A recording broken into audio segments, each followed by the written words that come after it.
Breaking news చూస్తున్నాం. పశ్చిమ గోదావరి జిల్లా తాడేపల్లిగూడెం పట్టణం జట్లపాలెం రోడ్డులో 2 దినపత్రికల పేరుతో ముగ్గురు నకిలీ రిపోర్టర్లు ఐసర్ వ్యాన్ ను ఆపి బ్లాక్ మెయిల్ చేసి డబ్బులు డిమాండ్ చేసిన వ్యవహారం కలకలం రేపుతోంది.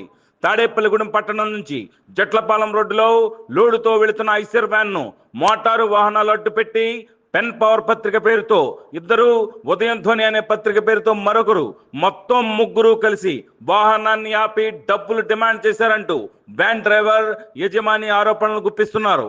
ఈ విషయంపై స్థానికులకు సమాచారం అందడంతో పట్టణ పోలీసులకు సమాచారం ఇవ్వగా ఘటనా స్థలానికి వెళ్లి ముగ్గురు నకిలీ రిపోర్టర్లను అదుపులోకి తీసుకున్న పట్టణ పోలీసులు తాడేపల్లిగూడెం సబ్ రిజిస్టార్ కార్యాలయం వద్ద లేఖరిగా పనిచేస్తున్న ఒక వ్యక్తి ఈ ముగ్గురు నకిలీల వెనుక ఉండి ఈ చట్ట వ్యతిరేక కార్యకలాపాలకు పాల్పడుతున్నట్లుగా అత్యంత విశ్వసనీయ సమాచారం అందుతోంది.